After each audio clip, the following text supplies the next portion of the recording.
quero convidar você para abrir comigo a palavra de Deus. Nós vamos para um texto bíblico nesta noite. Êxodo capítulo 15, livro de Moisés. Livro de Êxodo, capítulo de número 15. Nós vamos fazer leitura. Vamos em pé. Versículo 22 ao 27.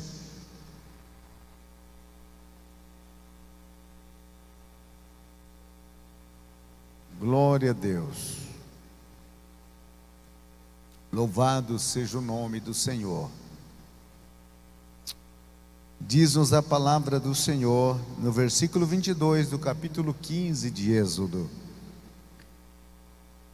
Assim Moisés trouxe Israel do Mar Vermelho, e eles saíram para o deserto de Sur, e foram 3 dias pelo deserto, e não encontraram água, e quando chegaram a Mara, não puderam beber as águas de Mara, porque eram amargas. Por isso o nome foi chamado Mara.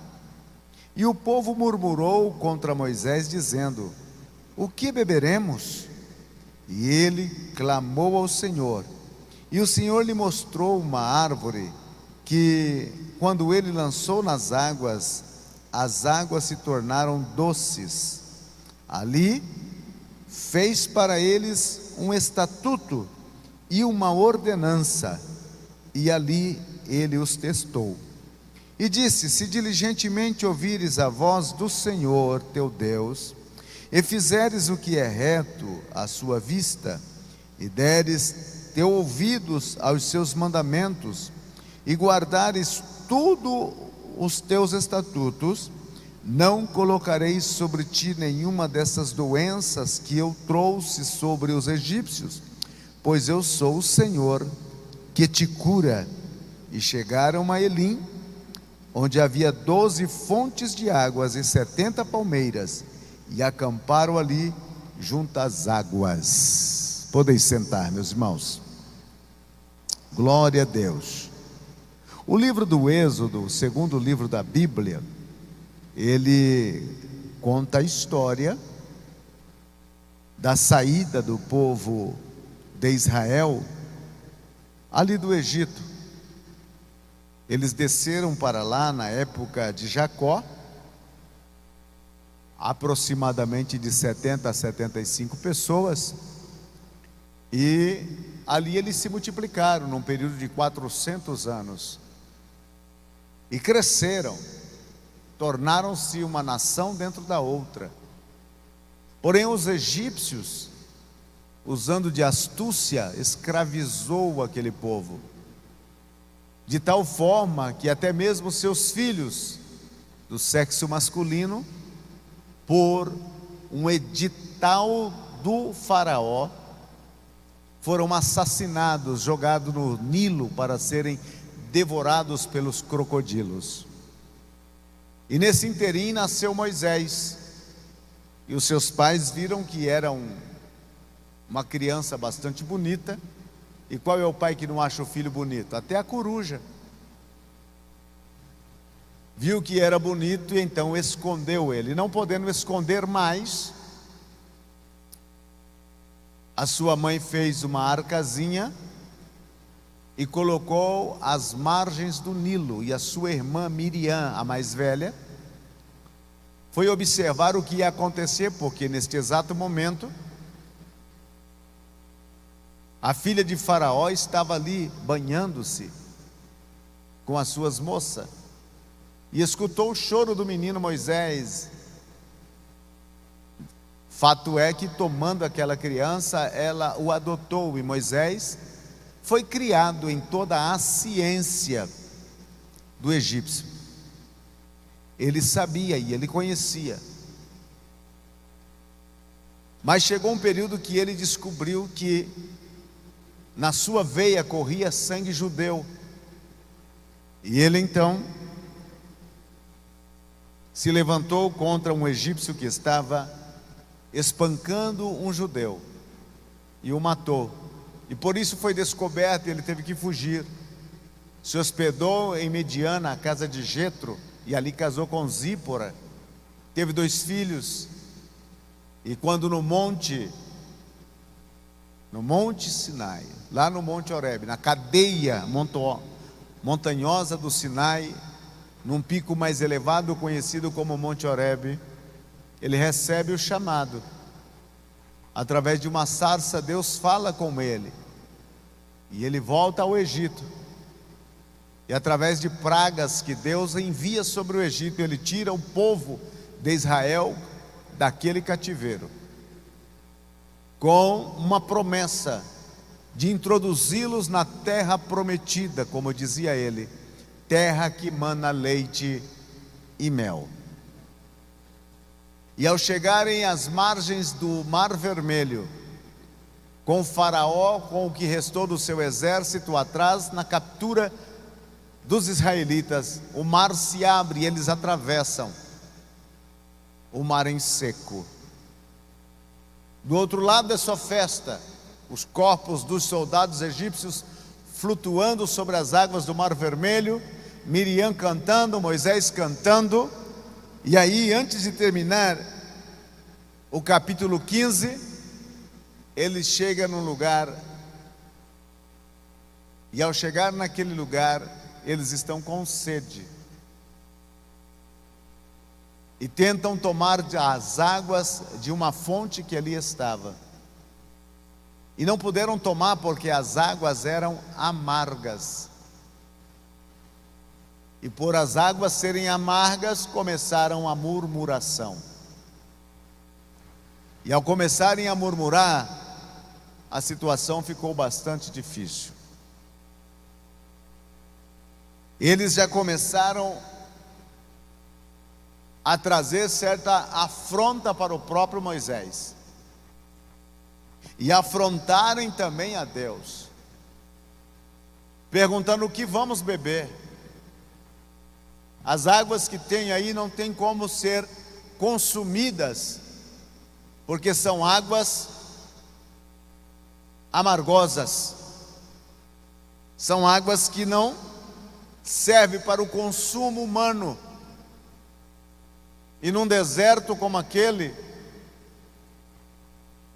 Moisés clama a Deus, e Deus lhe mostra, em algumas traduções disse, um galho seco.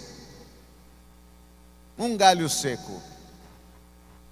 Outras dizem uma árvore, outras dizem um arbusto.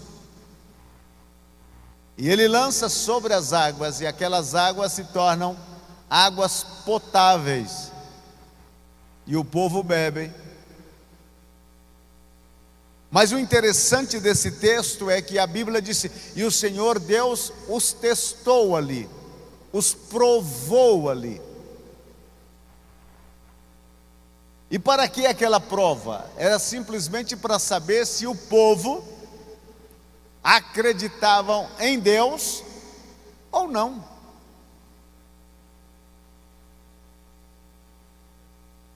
Meus queridos irmãos, Moisés está encabeçando como líder deste povo em direção a Canaã. O primeiro censo que eles fizeram, registrado no livro de Números, era de 603.000 homens, sem contar os velhos, as mulheres e as crianças. Era uma verdadeira multidão. Alguns falam em 3 milhões de judeus, de hebreus no deserto. Tanto é que quando Deus no capítulo 16 diz que vai trazer comida, Moisés até duvida: como vamos alimentar uma multidão como esta? Bastaria matar todas as reses que temos? E Deus disse: eles não vão comer carne apenas um dia, e nem apenas uma semana, e nem apenas 15 dias, mas um mês completo. Porventura, há encurtado o braço do Senhor? Então era uma multidão de causar certas preocupações, e Moisés, naquele deserto, tem a primeira prova da sua liderança. Como liderar um povo quando a este povo lhes falta o básico? Como ser um líder quando está faltando o básico para o povo? No deserto, a necessidade de água era questão de vida ou morte. As brigas que Abraão e Isaac tiveram com os filisteus e também com os hititas, pelos poços que eles haviam cavado, porque a água era mais valorosa do que dinheiro. É fácil ser líder quando você vê a mão de Deus abrindo o mar vermelho, o povo atravessando e todo mundo cantando do outro lado. O Senhor é homem de guerra, lançou no mar o cavalo com seus cavaleiros, dando vitória a Israel. E vê Miriam com as mulheres dançando na praia e batendo pandeiro e dizendo: Deus é grande, o Senhor é poderoso. Mas como liderar um povo quando lhe falta a eles o básico? Água de sobrevivência.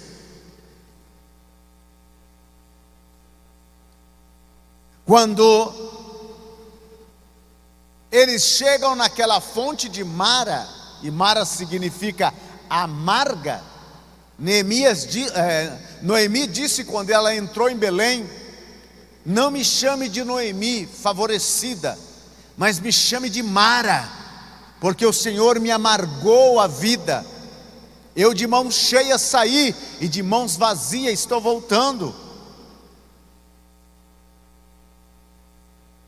As situações adversas da vida era comparada por alguns hebreus como as águas de Mara, águas que amargam. Quando as águas são amargas, as almas também se tornam amargas, porque nós somos aquilo que consumimos, somos aquilo que bebemos e aquilo que comemos. O que comemos e bebemos tem um poder de influenciar o nosso caráter e até mesmo a nossa personalidade. Quando as águas são amargas,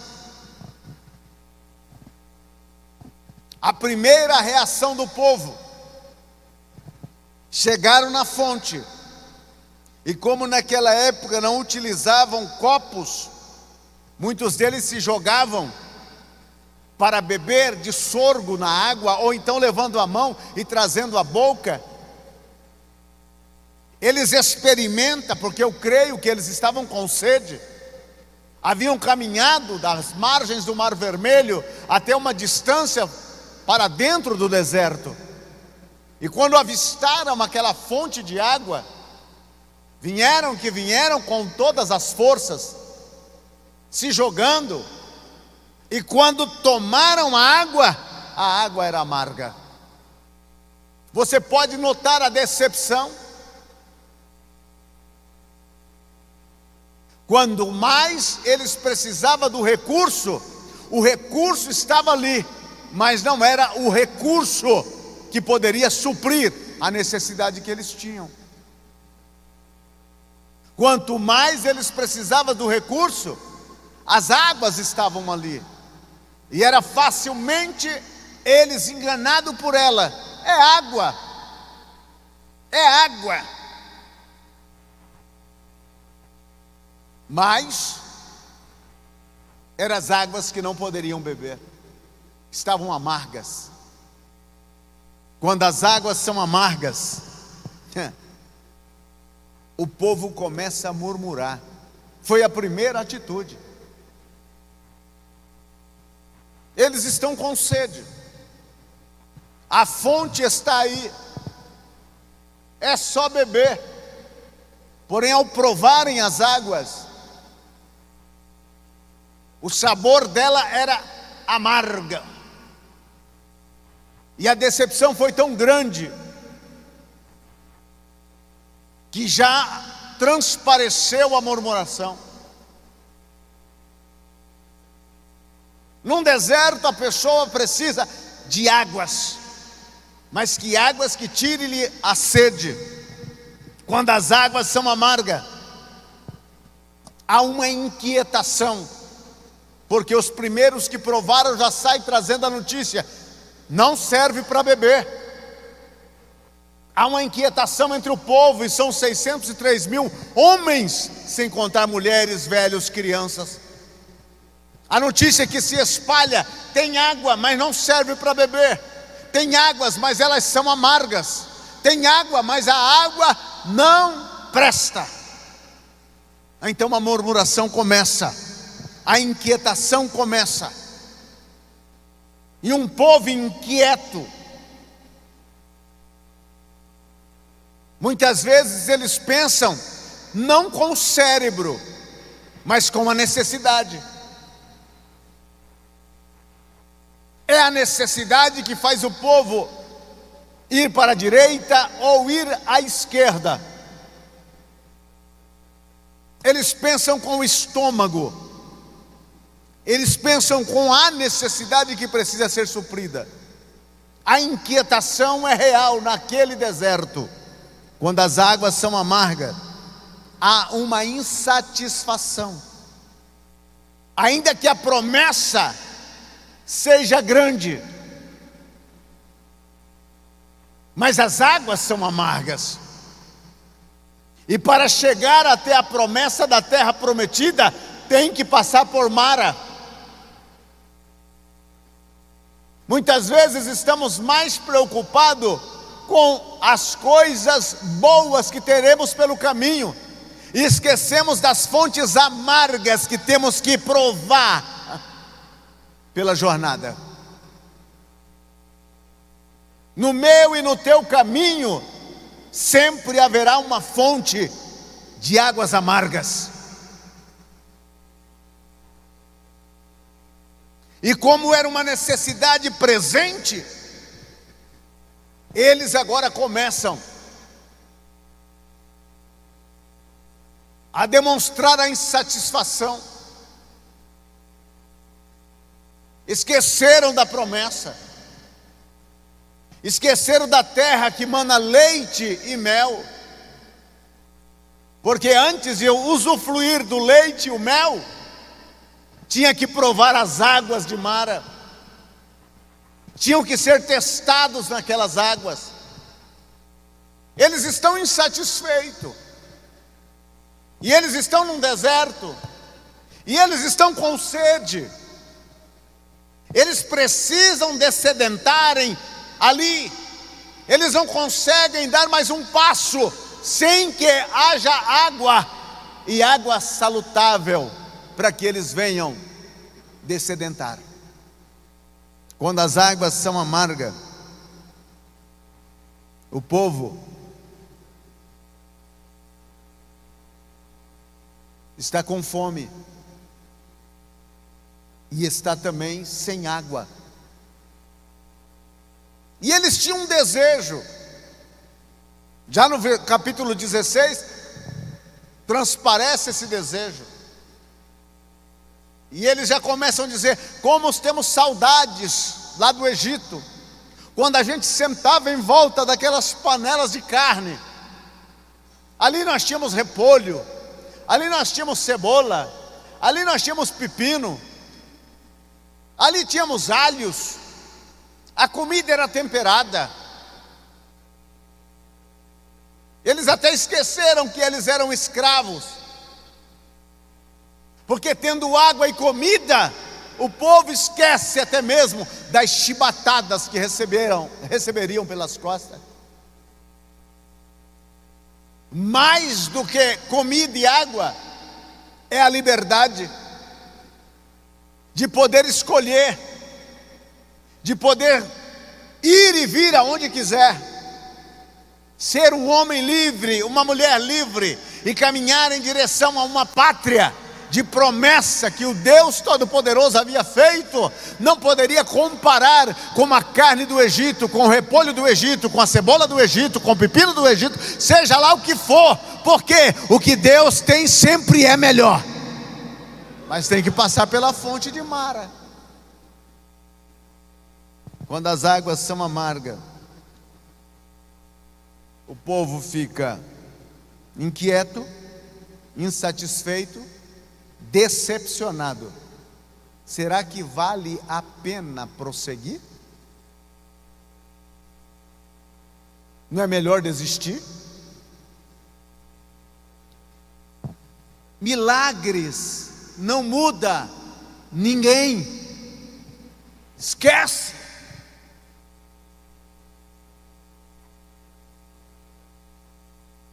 Eles haviam esquecido rapidamente das pragas que Deus enviou no Egito e os havia livrado de lá. Eles haviam esquecido do mar que se abriu e que eles cantaram do outro lado. Porque somos líderes de um povo que é variável. Se neste domingo eles comeram maná, no outro eles querem maná de novo. Se neste domingo eles beberam água boa, fresquinha da cisterna de Jacó, no outro domingo eles também querem. É uma insatisfação insaciável no interior. E somos líderes de um povo assim. O que fazer? A pergunta que eu quero fazer a você e a mim: que tipo de água você está dando para as suas ovelhas?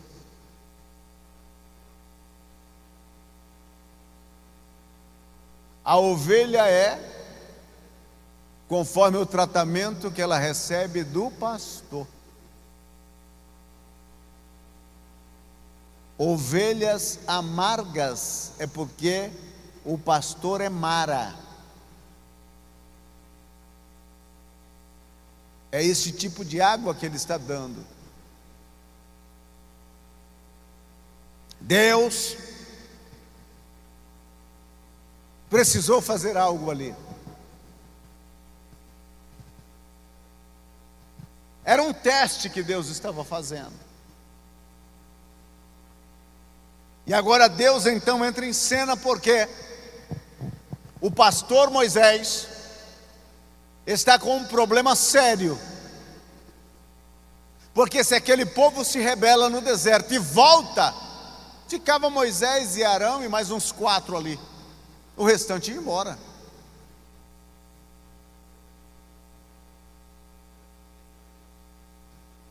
Eu e você não temos condições de segurar o povo no templo, ainda mais nos dias de hoje. Se estivermos oferecendo a eles águas amargas, há sempre alguém oferecendo águas potáveis, e alguns até Coca-Cola.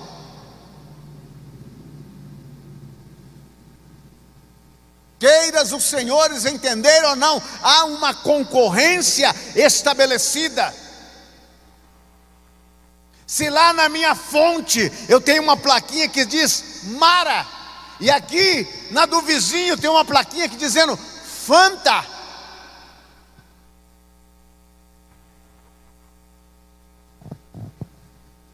porque a ovelha também sabe o que é bom. Alguns reclamam: por que, pastor, que fulano, que Bertano está indo da igreja para lá, para cá? Que água que você está dando para essa gente beber? De que fonte você está tirando? Alguns estão voltando no Egito, porque a água que estamos dando é amarga. Vamos para os púlpitos de nossas igrejas para desafogar-nos pelas nossas próprias decepções. E olhamos para os crentes e dizemos a eles: você tem que fazer, você tem que ser. E nós mesmos não queremos fazer, nós mesmos não queremos ser. Somos amargos, somos Mara. Moisés, quando viu que ia perder, ele clamou a Deus.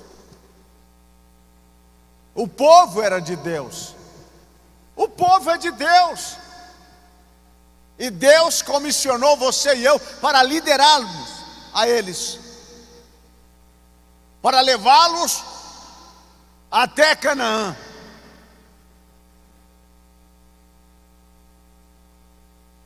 O trabalho é difícil e árduo.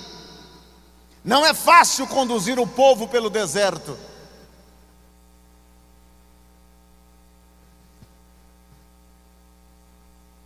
Ele pede ao Senhor: Senhor, o que eu faço? Porque esse povo em breve me apedrejará. O que eu faço, Senhor? O mais lindo da história é que Deus não nos deixou sozinho. Aí está a fonte de Mara, mas a estrada da presença de Deus está aberta a nós. Senhor, o que eu tenho para oferecer são águas amargas. O povo não está aceitando, Senhor. O que eu devo fazer? A única coisa que temos é o chamado. Não é pelo fato de lermos 1, 2 ou 10 ou 1000 livros que já estamos preparados para conduzi-los até a Canaã celeste. Não!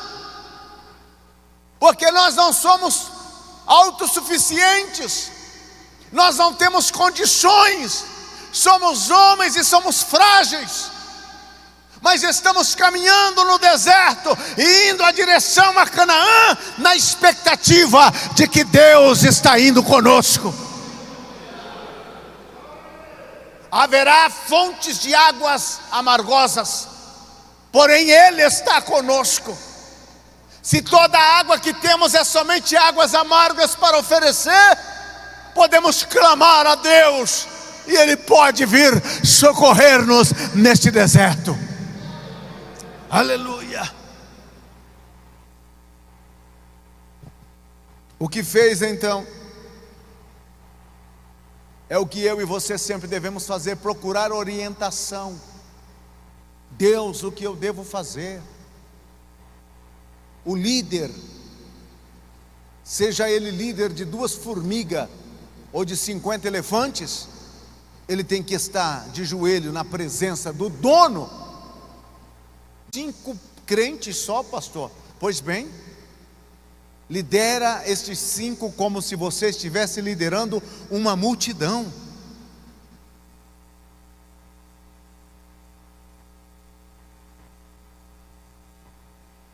Na Colômbia, quando começamos a igreja, tínhamos 500 cadeiras de plásticos no salão. Eu tinha culto segunda, terça, quarta, quinta, sexta, sábado, domingo, 30 dias por mês, 1 ano e meio fazendo culto todas as noites. E no domingo era 2 cultos, um de manhã, outro à noite. 5, tinha 3, tinha 15, e eu pregava como se fosse uma multidão. Eu via aquelas cadeiras repletas de pessoas, porque a sua liderança vai até onde a sua visão alcança. Se você consegue ver só 5, será 5 e 5, e olha lá, se morrer algum com Covid, é 4. Mas se você olhar para aquele local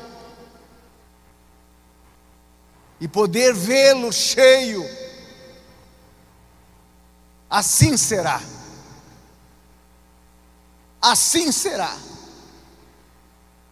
Porque Deus trabalha primeiro em mim, para depois trabalhar no povo. Quem precisa de mudança imediata é a liderança. Nós estamos acostumados a culpar o povo, mas a mudança tem que começar por mim. A mudança tem que começar por mim. Eles têm que olhar e ver que realmente há interesse. Se não houver esse interesse, só teremos boca para reclamar, para dizer que o povo é ruim, que o povo é reclamão, que o povo não vem. Qual é o povo que quererás ir aonde você e eu estamos, se as águas são amargas?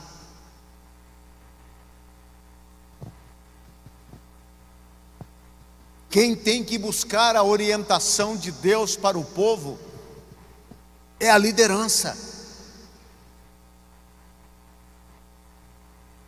Quem deve marchar na frente é a liderança.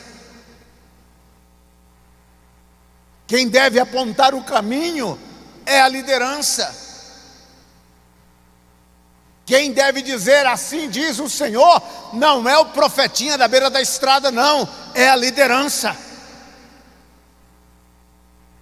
Eu estou esperando uma profeta vir aqui dizer o que eu faço. Levanta, vai para a presença de Deus, porque se Deus não falar diretamente com você, não é profeta que vai resolver. Vai, o caminho da presença de Deus ainda está aberta. Você pode chegar lá e dizer: Deus, o Senhor me comissionou para liderar este povo, e eu preciso de orientação, me orienta o que eu devo fazer. E você vai ouvir Deus dizendo: filho, faça desta maneira, e eu estarei contigo.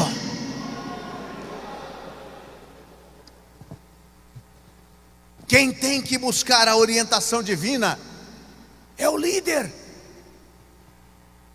Mas a irmã do círculo de oração disse que a gente deveria fazer assim.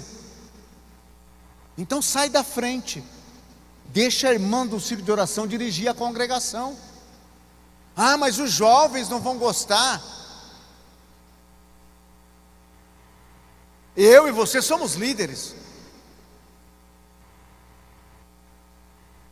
E se somos líderes, assumamos a nossa posição. Eu não estou falando de tirano, eu estou falando de liderança.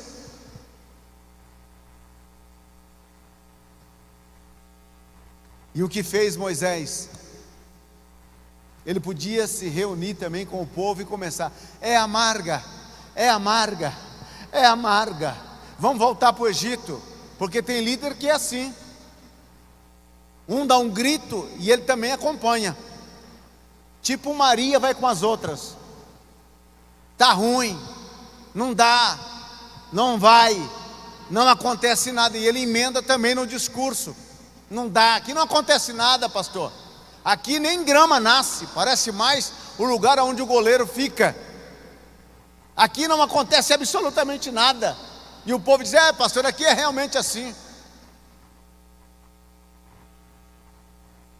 E você pode trocá-lo, colocá-lo em qualquer congregação do campo, e ele nunca vai estar satisfeito, nunca dá. É hora de começar a analisar: será que o problema não sou eu? Será que a água que eu estou fornecendo é a água ideal? Será que esta água vem lá do trono? Será que é a água da vida ou é a água da morte? Que tipo de alimento e água que eu estou dando para este povo? Mas Moisés não fez isso. Ele foi para a presença de Deus. E todas as vezes que você, como líder, vai para a presença de Deus, Ele vai te orientar. Se você vai buscando orientação, Ele vai te orientar. O que fazer? Deus revela para Moisés o que fazer.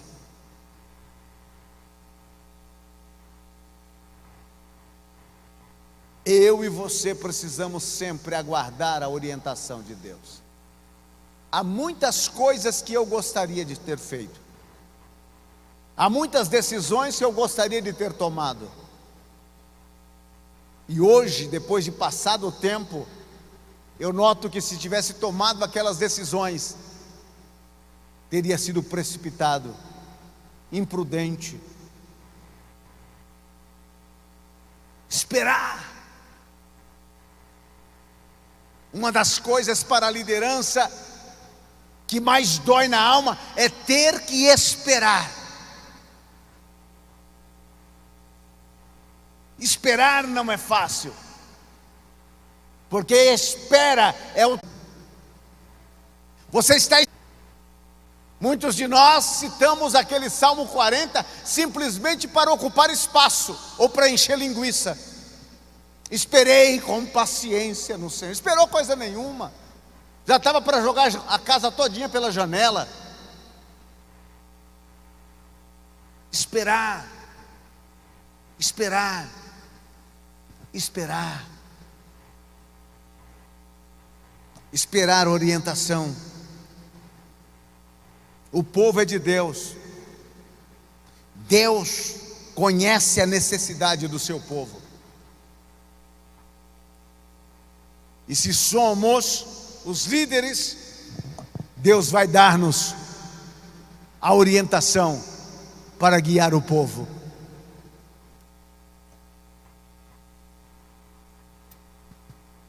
Agora a Bíblia disse, na leitura que fizemos, que o Senhor mostrou para Moisés um arbusto. Um arbusto. Quer uma coisa mais simples do que esta? Será que Moisés não viu aquele arbusto? Aquele arbusto não estava ali desde o princípio. O arbusto sempre esteve ali.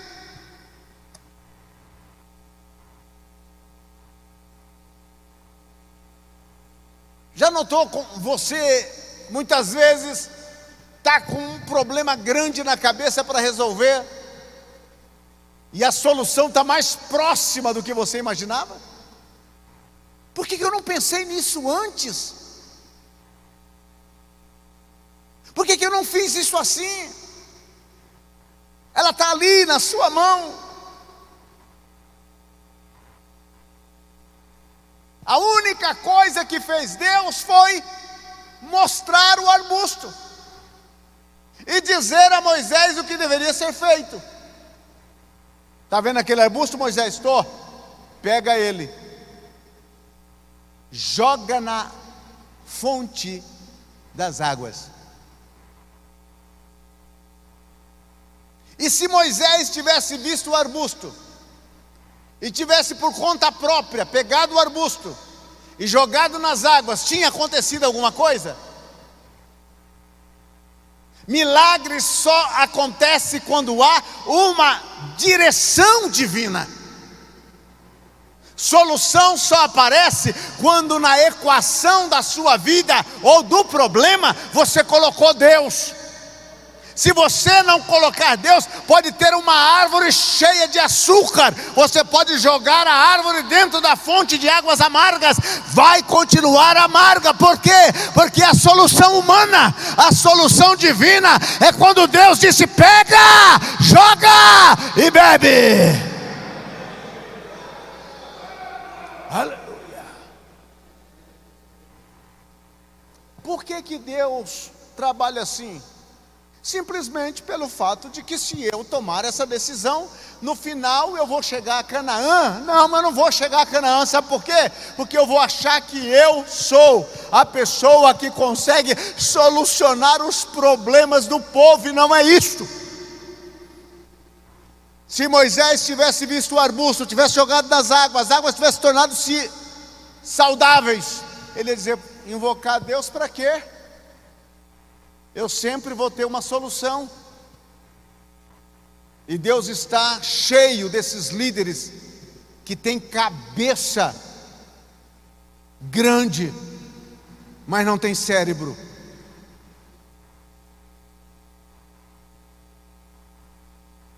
Deus está dizendo a mim e a você, como líderes, tem que depender de mim. Tem que depender de mim. É de mim que você tem que depender.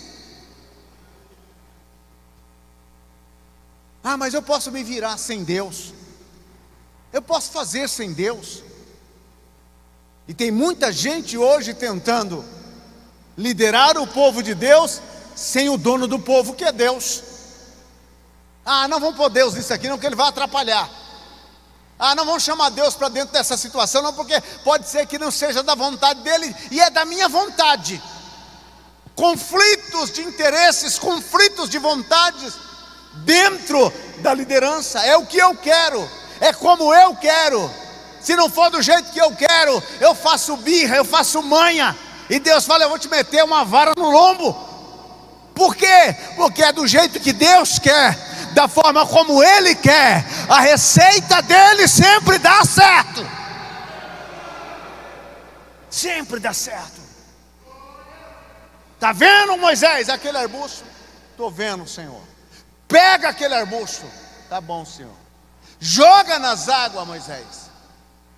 E Moisés jogou o arbusto nas águas. Agora uma pergunta: quem foi o primeiro a beber das águas depois que Moisés jogou o arbusto nelas? O próprio Moisés.